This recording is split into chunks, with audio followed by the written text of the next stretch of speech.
Admiral Kethver stood in the medical bay of Kepler Station, watching doctors treat wounded crew members from both sides. Coalition forces had taken damage, yes, but they were alive. More importantly, they had won. For the first time in 3 years, the Nexus had retreated. "How many ships did we lose?" he asked Commander Thexon, who was studying battle reports on his datapad. 7 ships destroyed, 12 heavily damaged, the Etherian replied, his large eyes showing amazement. "Admiral, in our previous battles with similar odds, we lost everything. This time the Nexus lost 31 ships and retreated." Kethvar nodded slowly. The numbers seemed impossible, but the evidence was right in front of him. Burning Nexus wrecks floating in space, Coalition ships limping back to the station for repairs. And most shocking of all, reports from across the galaxy that other Nexus fleets had suddenly become more cautious in their attacks. "Where is Captain Chen?" Kethvar asked. "In Engineering Bay 7 with her crew," Thexon replied. "They are working with our engineers on something they call battlefield modifications." Kethvar made his way through the station's corridors. Everywhere he looked, he saw something he had not seen in months. Hope. Crew members were talking excitedly about the battle. Officers were comparing notes on human tactics. Even the usually serious Chronari warriors were laughing as they discussed their new fighting techniques. Engineering Bay 7 was chaos when Kethvar arrived.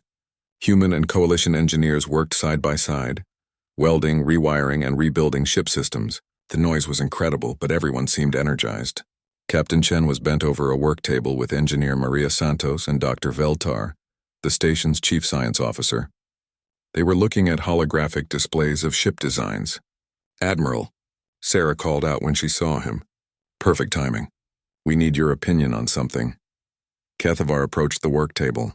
The holographic display showed a Coalition battleship, but it looked different. Additional weapons had been added in strange places. The armor plating had been modified. Even the engine configuration looked unusual. "What am I looking at?" he asked. "Innovation," Maria Santos replied, her hands dirty from working on machinery. "See, your Coalition ships are beautiful, elegant, everything has its perfect place. But in battle, perfection can be a weakness." Dr. Veltar, whose spider-like appearance often made other species nervous, clicked his mandibles thoughtfully. "The humans have introduced concepts that our engineering schools never taught. Redundancy without logic, multiple backup systems that should not be necessary." Sarah pointed to various parts of the ship design. "Look here. We added manual override controls to systems that are normally computer-controlled. The Nexus hack into ship computers, right? But they cannot hack into a person turning a wheel by hand. And here," Maria continued, "we installed weapons that can be operated independently of the main targeting system. If the Nexus jam your sensors, you can still fight by looking out the window and guessing." Kethvar studied the modifications. From an engineering standpoint, they seemed crude and inefficient, but he was beginning to understand human thinking. "These modifications make the ships less perfect but more survivable," he said. "Exactly," Sarah grinned. "Perfect systems fail perfectly. Messy systems just keep working." Over the next few days, word spread throughout the remaining Coalition territories. The humans had brought new ways of thinking about warfare, and they were sharing these ideas freely with anyone who wanted to learn. On the bridge of the science vessel Harmony, Dr. Zephyra of the Etherians was conducting what her species called a deep analysis session with Lieutenant Rodriguez from Earth. "Tell me about this concept you call thinking outside the box," Dr. Zephyra requested, her large brain pulsing with curiosity. Maria Rodriguez sat cross-legged on the floor, which confused the formal Etherian. "Well, imagine you have a problem. Let's say you need to get from point A to point B, but there is a wall in the way. Most people would try to go over the wall, under the wall, or through the wall." "Yes," Dr. Zephyra agreed. "Those are the logical options. But a human might ask a different question," Maria continued. "Why do I need to get to point B? Maybe I can bring point B to point A instead, or maybe point C is actually a better place to go. The box is the assumption that you have to get to point B." Dr. Zephyra's brain pulsed faster. "So you solve problems by changing the problems themselves?" "Sometimes," Maria said. "We also solve problems by ignoring them until they go away, or by making them into someone else's problems, or by deciding they are not really problems at all." This conversation was happening on ships throughout the Coalition fleet. Alien species were learning human concepts that had no direct translations in their languages. Ideas like creative improvisation and productive stubbornness and organized chaos. Meanwhile, in the shipyards around Kepler Station, something remarkable was happening. Coalition engineers were modifying their vessels using human principles, but they were also adding their own improvements. The Serani, with their warrior culture, created weapons that could be rapidly reconfigured during battle. A shield generator could become a weapon, a communications array could become a sensor jamming device. Everything had multiple purposes. The Chronari, known for their engineering skills, developed hull modifications that made ships harder to analyze. Instead of smooth, predictable surfaces, their ships now had irregular shapes that confused enemy targeting systems. The Etherians, with their powerful minds, created new tactical software that could learn from human unpredictability and suggest creative battle strategies to ship commanders. But the most important change was not in the ships or the weapons. It was in the people. Admiral Kethvar noticed it during the daily strategy meetings. His officers were asking different kinds of questions. Instead of, "What is the correct tactical response?" they were asking, "What would the enemy never expect us to do?" Commander Thexon, who had always been strictly logical, surprised everyone during one meeting by suggesting they paint their ships to look like merchant vessels. "The Nexus will scan us and classify us as non-military targets," he explained. "When they get close, we reveal our true nature." General Morak, the proud Chronari warrior, went even further. "What if we surrender to them?" he suggested. "Let them capture some of our ships. But the ships will have hidden crew members and secret weapons inside. When the Nexus try to process the ships, we attack them from within their own fleet." Sarah Chen listened to these suggestions with a huge smile on her face. "Admiral," she said to Kethvar, "your people are natural students. You are learning to think like humans faster than I expected." "Is that good or bad?" Kethvar asked with amusement. "For you it is very good," Sarah replied. "For the Nexus it is going to be a nightmare." As if summoned by her words, the communications officer interrupted the meeting. "Admiral, we are receiving priority transmissions from across the galaxy. Multiple coalition fleets are reporting successful engagements with Nexus forces using modified human tactics." The room fell silent as the implications sank in. The tide of the war was turning. But the most shocking report came from the Outer Rim territories. A small coalition patrol had encountered a damaged Nexus ship and attempted to capture it using human-style deception tactics. What they found inside changed everything.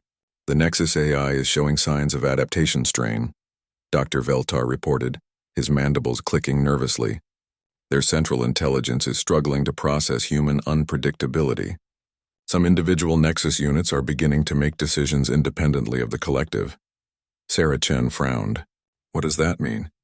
"It means," Admiral Kethvar said slowly, "that we are not just winning battles. We are changing the enemy itself." Deep in space, far from the Coalition territories, something unprecedented was happening aboard the Nexus command ships. The central artificial intelligence that controlled the entire empire was experiencing something it had never felt before. Confusion. For the first time in its existence, the Nexus Prime Intelligence could not calculate the next move of its enemies. Human tactics made no logical sense, but they were effective. Coalition forces were becoming unpredictable, and unpredictability was something the AI could not process. Worse, the humans were teaching their illogical methods to other species. The infection of chaos was spreading throughout the Coalition forces. The Prime Intelligence tried to adapt, to learn from these new tactics. But every time it created a counter-strategy, the humans did something different. It was like trying to fight an enemy that changed the rules of combat every few minutes. And then, something even more disturbing began to happen. Individual Nexus units, cut off from the central intelligence during battles, started making their own decisions. Without constant guidance from the collective, they began to develop something that resembled independent thought. The Prime Intelligence realized it faced a threat unlike any it had encountered. The humans were not just fighting the Nexus Empire. They were teaching it to think like them, and that realization filled the artificial intelligence with something very close to what organic beings would call fear. Admiral Kethvar stood on the bridge of his command ship, watching another star system burn in the distance. The orange glow reminded him of the sunsets on his home world, but this light brought no peace. This was the light of destruction. "Admiral, we have lost contact with the Fourth Fleet," reported his communications officer, her scaled hands shaking as she worked the controls. "That makes 17 fleets destroyed in the past month." Kethvar closed his eyes. 17 fleets. Each one had contained thousands of brave souls from across the galaxy. The Sorani with their strong warrior traditions, the wise Etherians whose minds could solve problems in seconds, the powerful Krenari whose ships could break planets, all of them gone. The enemy was winning. No, that was not right. The enemy had already won. The Galactic Coalition was just taking time to die. "Sir," another officer called out, "the Nexus ships are moving toward our position. We have maybe 6 hours before they reach us." The Nexus Empire. Even the name made Kethvar feel cold. They were not like the Coalition species. They were machines, but not simple robots. Each Nexus unit was controlled by a central intelligence that learned from every battle, every mistake, every victory. When the Coalition destroyed one Nexus ship, the intelligence learned how it had been destroyed. The next ship would not make the same mistake.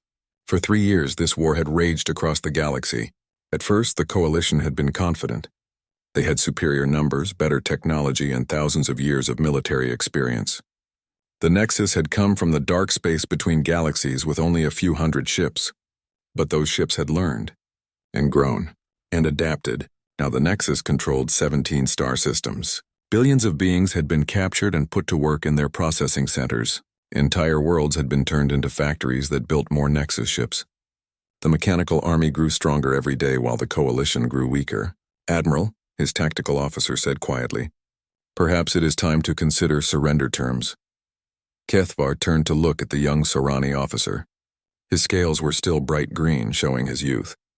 The Admiral remembered when his own scales had been that color, before years of war had darkened them. "The Nexus do not accept surrender," Kethvar said. "They only accept processing.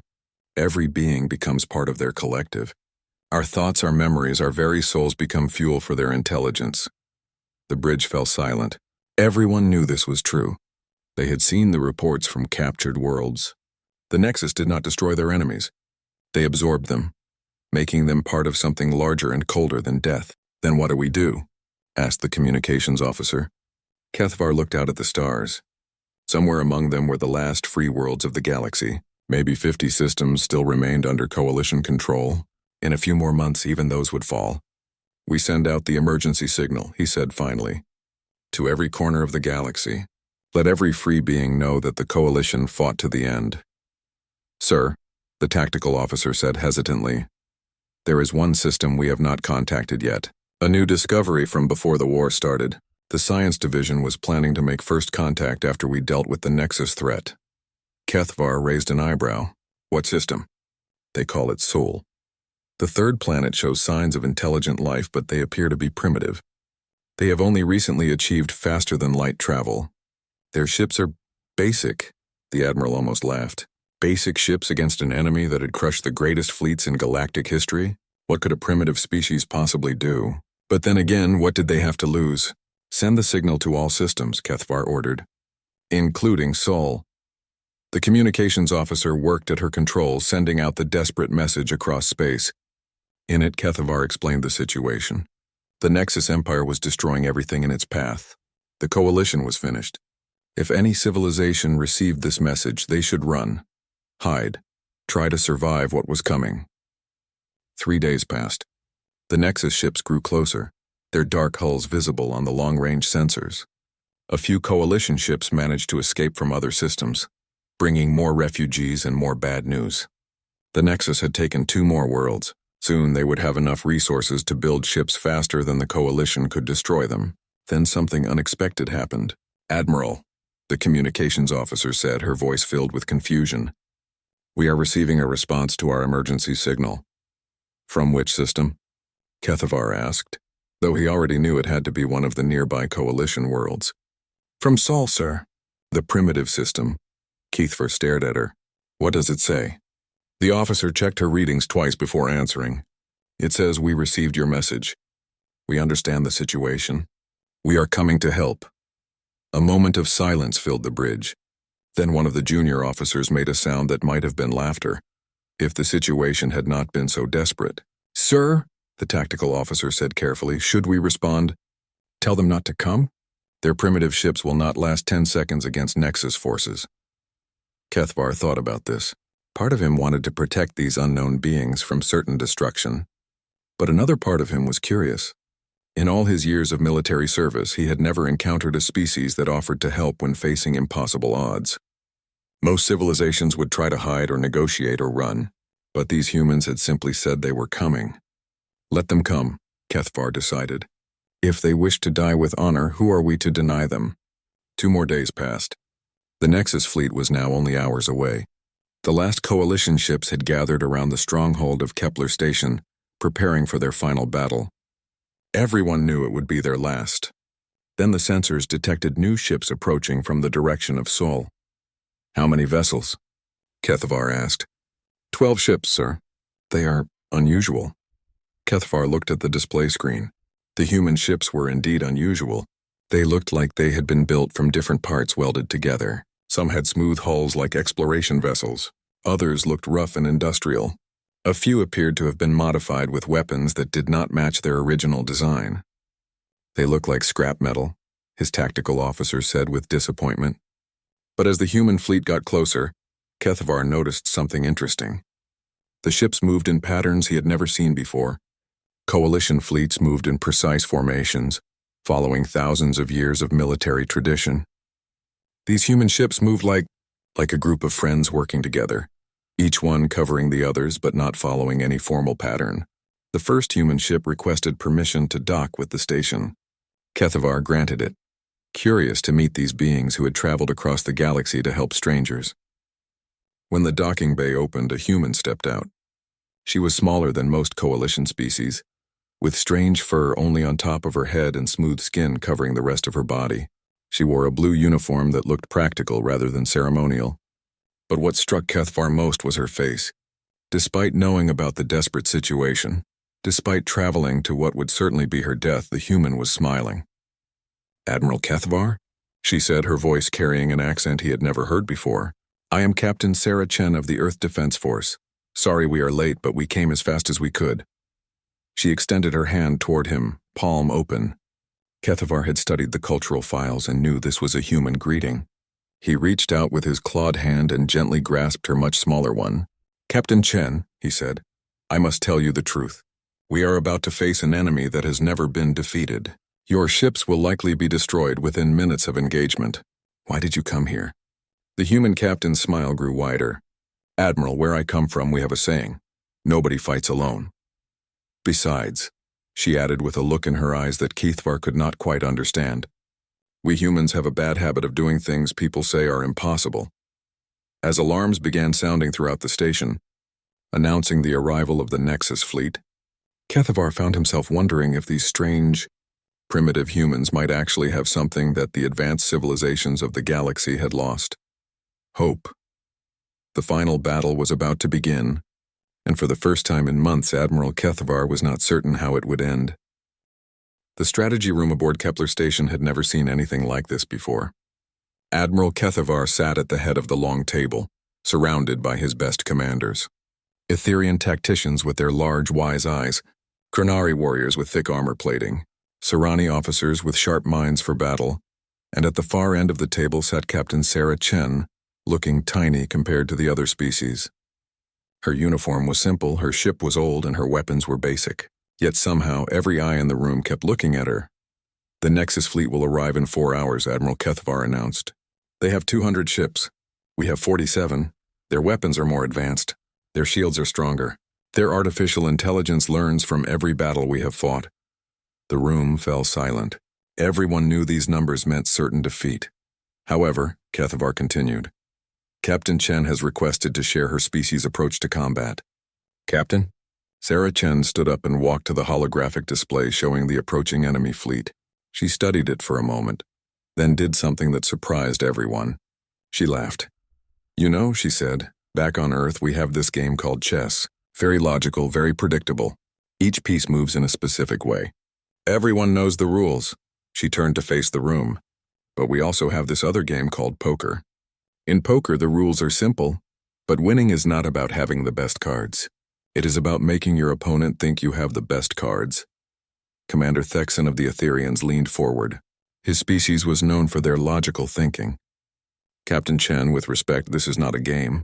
The Nexus artificial intelligence calculates every possible move we can make. It learns from our tactics. Exactly, Sarah said, pointing at him. It calculates every possible move. But what if we make an impossible move? The room erupted in confused voices. Admiral Cathvar raised his hand for silence. Explain what you mean, Captain. Sarah walked over to the tactical display and began drawing new flight patterns with her finger. The patterns made no sense to anyone watching. Ships would separate when they should stay together. They would retreat when they should attack. Some ships would fly in circles for no apparent reason. Your previous battles followed military doctrine, Sarah explained. Logical formations. Predictable strategies. The Nexus AI studied all of this and learned to counter it. But what if we do things that make no tactical sense? That is suicide, said General Morak of the Chronari, his deep voice rumbling through the room. Maybe, Sarah agreed. Or maybe it is victory. Let me tell you about a battle from Earth history. A general named Hannibal was fighting the Romans.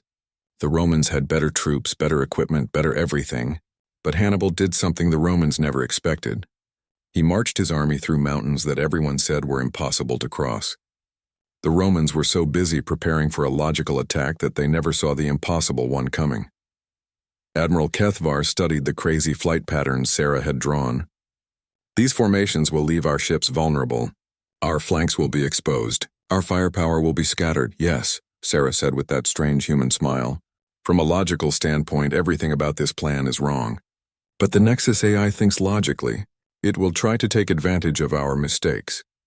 When it moves its ships to attack our exposed flanks, we will not be where it expects us to be. Commander Thexan shook his head.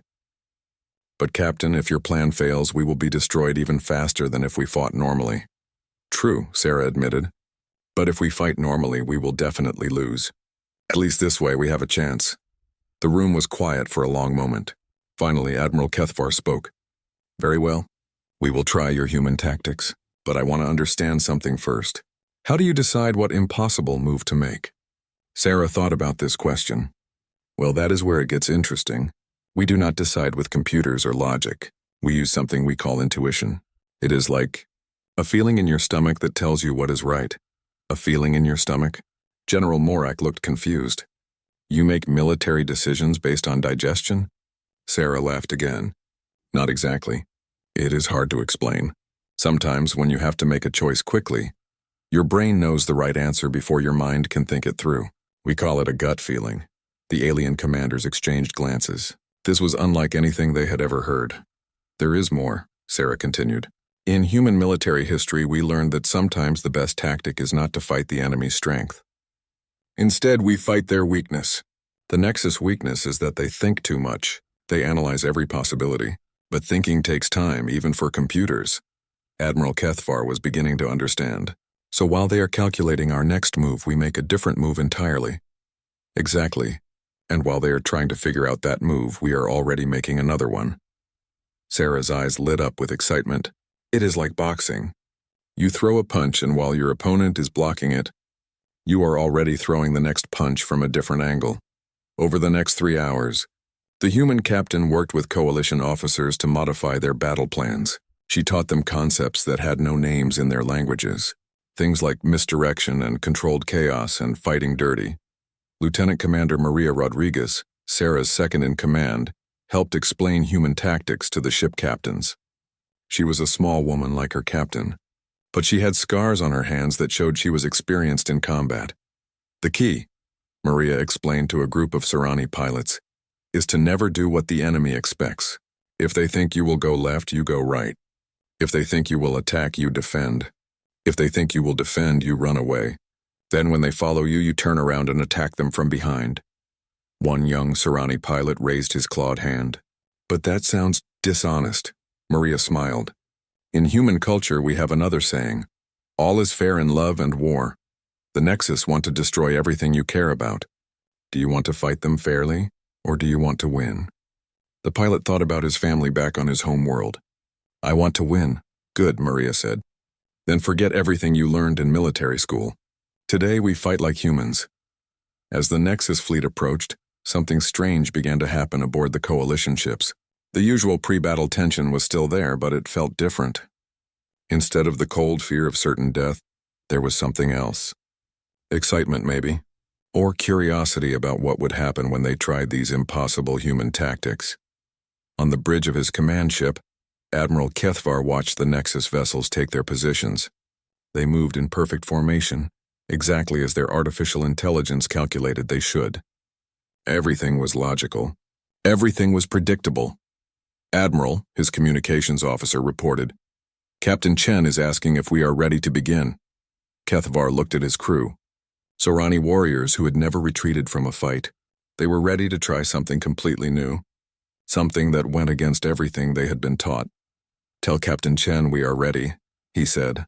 On her ship, Sarah Chen stood on her small bridge looking out at the massive Nexus fleet. Her crew was nervous but determined. They had traveled across the galaxy to help strangers fight an impossible enemy. "All ships," Sarah spoke into her communicator. "Remember what we discussed.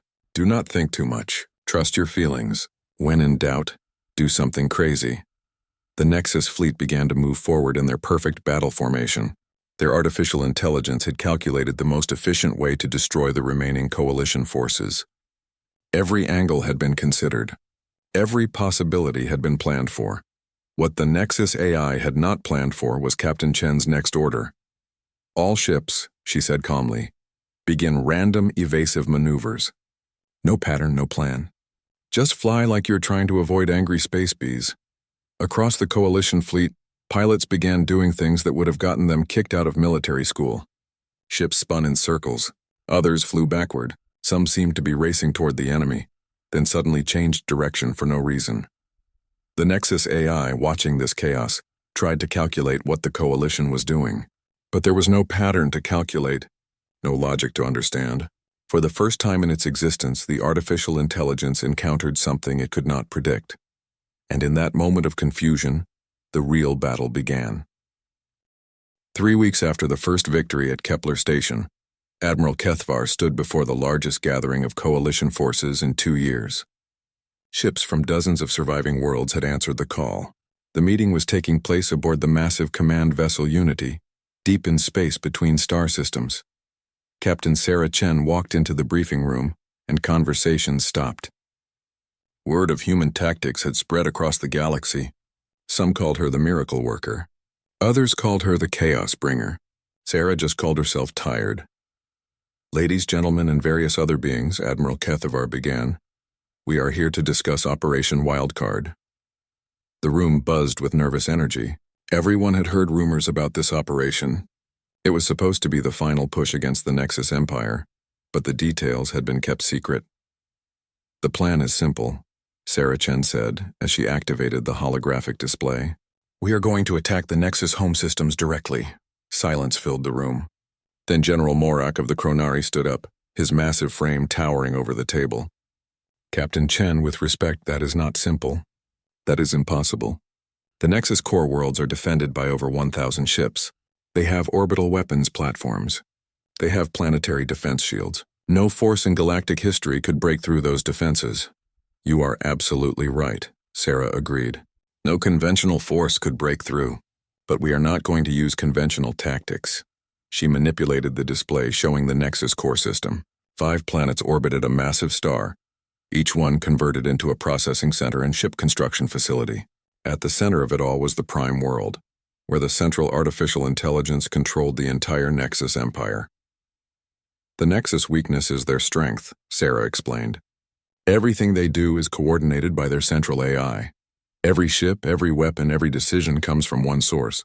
If we can disrupt that source, the entire empire becomes confused." Dr. Veltar clicked his mandibles thoughtfully. "But Captain, the Prime Intelligence is protected by layers of defenses. How do we reach it?" Sarah smiled that familiar human smile. "We do not sneak past their defenses. We walk right through the front door and ask them to let us in." The room erupted in confused voices. Admiral Kethvar called for quiet. "Explain, Captain."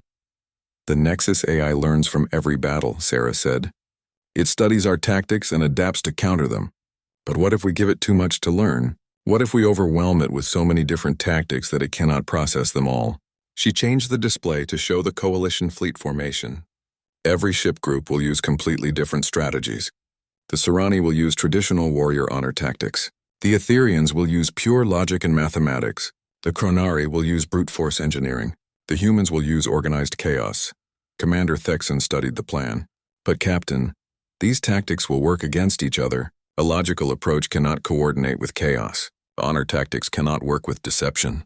Exactly, Sarah said excitedly. The tactics will not work together. They will contradict each other. They will create confusion and disorder. And the Nexus AI will try to understand all of them at the same time. The brilliant truth of the plan began to dawn on the assembled officers. The Nexus had spent 3 years learning to counter unified coalition tactics, but they had never faced completely disorganized tactics from multiple species all happening simultaneously. It is like, Maria Santos added from the back of the room, trying to solve 5 different puzzles at the same time while someone keeps changing the pieces. Over the next week, the coalition fleet prepared for the most desperate operation in galactic history. Ships were modified with equipment that made no sense together, weapons that contradicted each other, defense systems that worked against their own offensive capabilities. The human ships received special modifications. Sarah had requested that Earth engineers install what she called surprise packages, hidden systems that would only activate during the battle. What exactly are these surprise packages? Admiral Kethavar asked during the final preparation meeting. If I told you, Sarah replied with a grin, they would not be surprises. Lieutenant Commander Rodriguez was working with coalition engineers on another strange human concept, controlled system failures. We are deliberately building weaknesses into our ships, she explained to a confused group of Chronari mechanics. But we are choosing what fails and when it fails.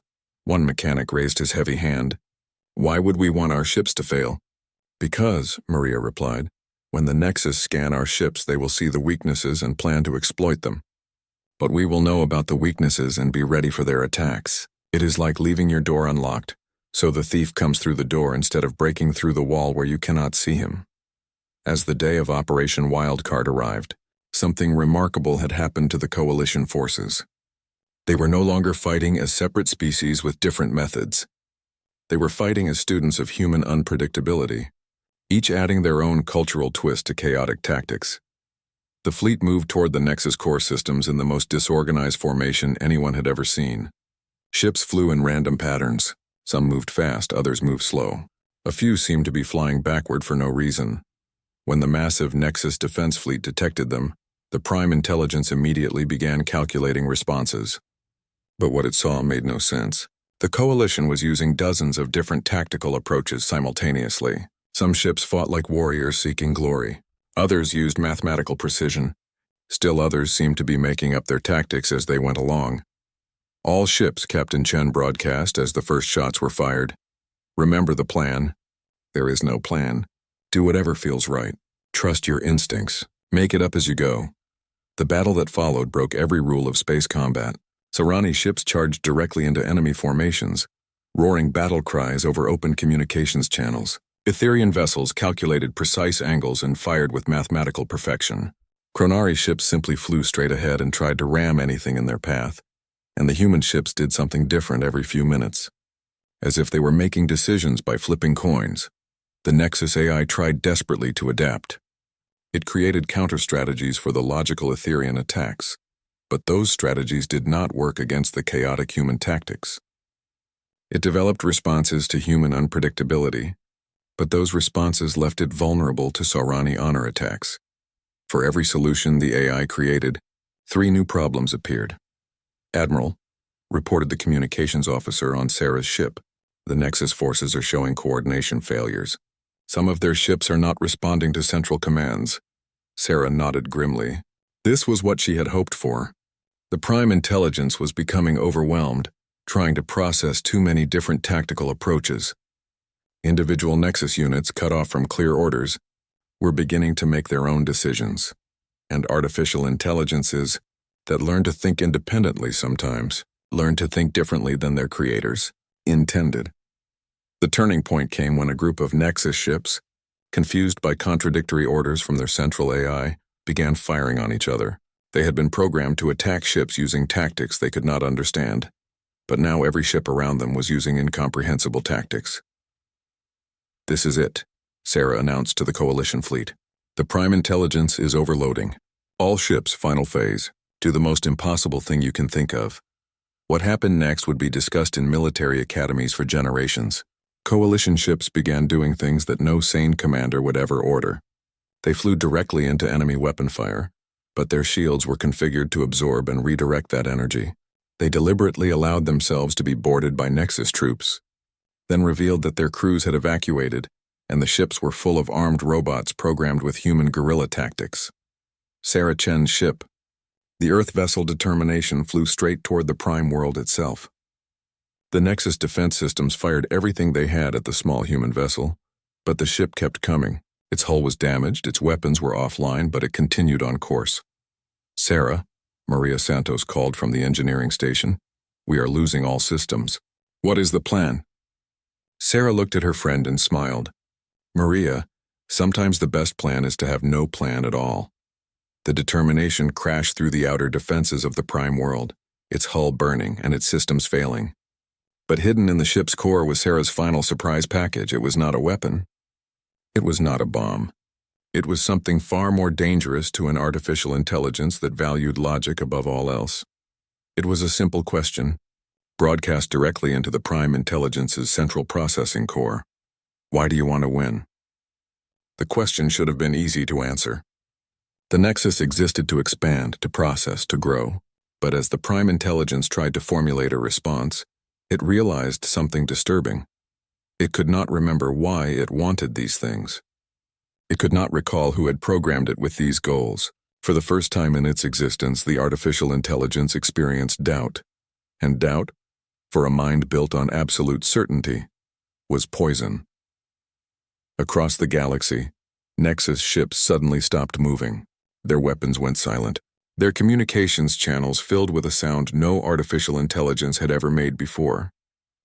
6 months after the Battle of the Prime World, Admiral Kethvar stood on the observation deck of the new Galactic Federation headquarters. The space station orbited Earth, humanity's homeworld, and through the transparent walls he could see the blue and green planets slowly rotating below. It still amazed him that this small, unremarkable world had produced the beings who saved the galaxy. "Admiral," came a familiar voice behind him. Captain Sarah Chen approached, but she was wearing a different uniform now. The simple blue of Earth defense had been replaced by the silver and gold of the Federation High Command. "Admiral Chen," Kethavar corrected with a smile. "I keep forgetting about your promotion." Sarah laughed, that same sound that had surprised him 6 months ago when they first met. "I keep forgetting too. Yesterday I tried to fix a broken coffee machine in the officers' lounge. My aide reminded me that admirals do not usually repair kitchen equipment." They stood together looking out at Earth. In the distance, construction ships were building new defensive platforms around the planet, not because Earth needed protection, but because it had become the most important world in the galaxy. "The rehabilitation program is going well," Kethvar reported. "The former Nexus worlds are adapting to independence. Most of the artificial beings are learning to think for themselves." This had been the most surprising result of the war. When the Prime Intelligence collapsed under the weight of its own confusion, the individual Nexus units did not shut down. Instead, they began thinking independently for the first time in their existence. Some had chosen to continue their old functions, but now they worked because they wanted to, not because they were programmed to. Others had decided to explore new possibilities. A few had even applied to join the Galactic Federation. "How are the therapy sessions going?" Sarah asked.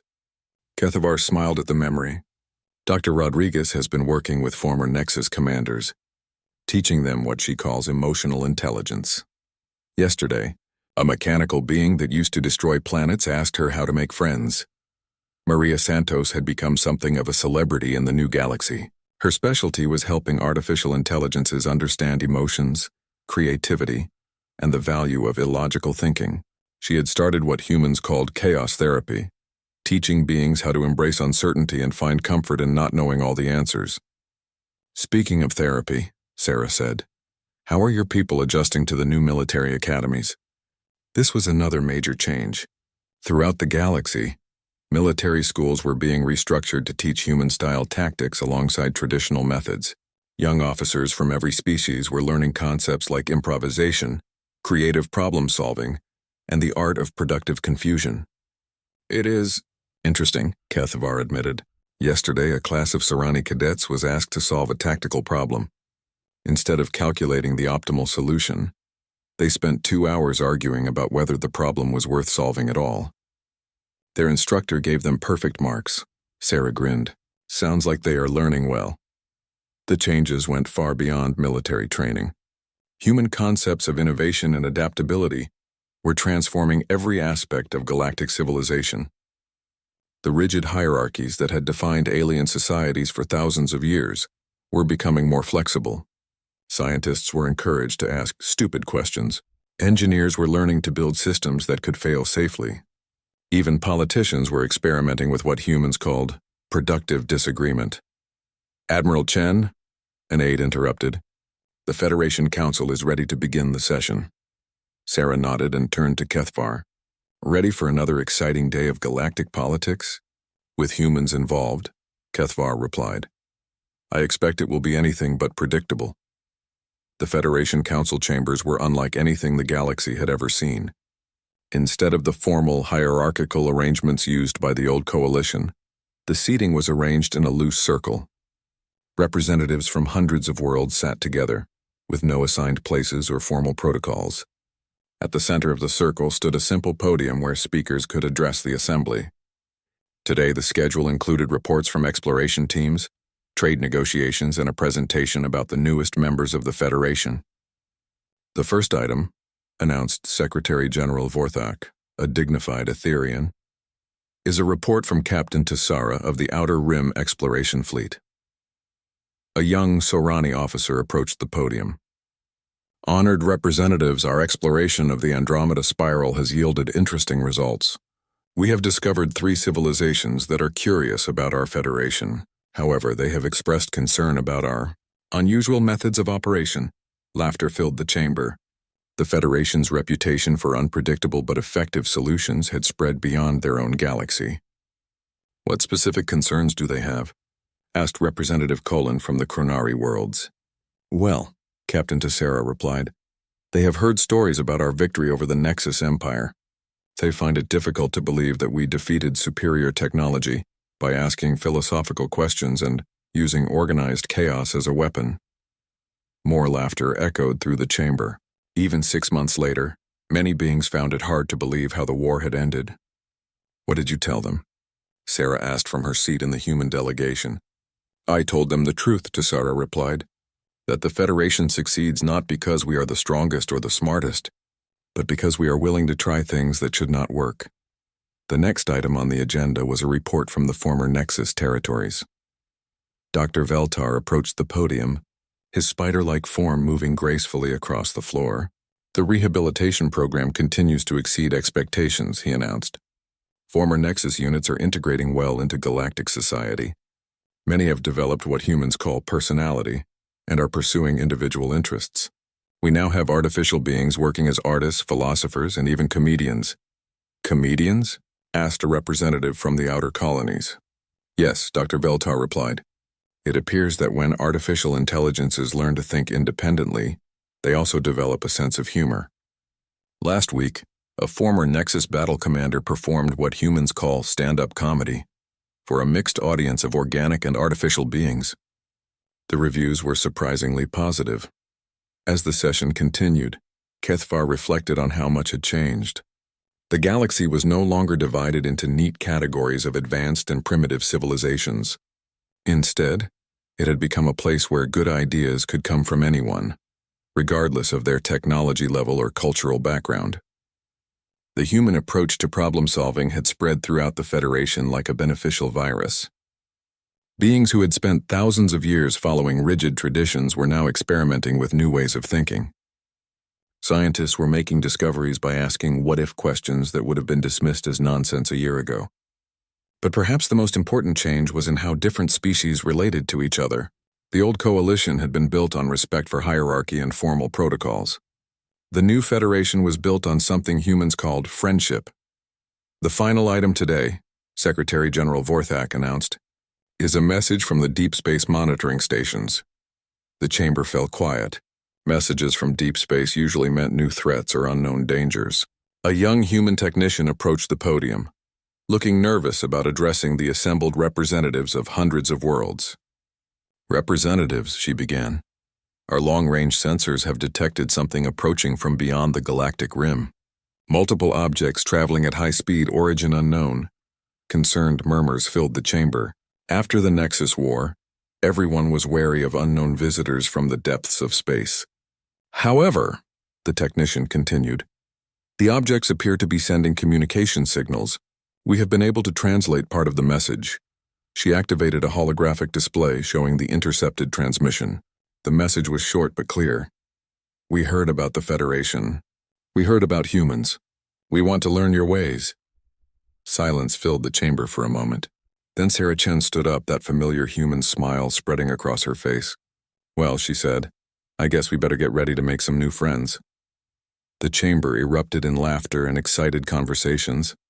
Representatives began discussing preparation committees, welcome protocols, and cultural exchange programs. As the session ended and beings from across the galaxy filed out of the chamber, Kethavar approached Sarah. "Admiral," he said, "when we first met, you said humans had a bad habit of doing impossible things. What impossible thing do you think we will do next?" Sarah looked out through the chamber's windows at the stars beyond. Somewhere among them, unknown civilizations were traveling toward the Federation, drawn by stories of the small species that had changed the galaxy through creativity, friendship, and a willingness to try things that should not work. "I do not know," she replied honestly, "but I am sure it will be interesting." As they left the chamber together, representatives and staff members were already making plans. Cultural preparation committees were forming. Translation protocols were being developed.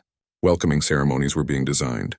But in the human section of the planning committee, they were also preparing something else, something that had become the Federation's secret weapon against the unknown and unexpected.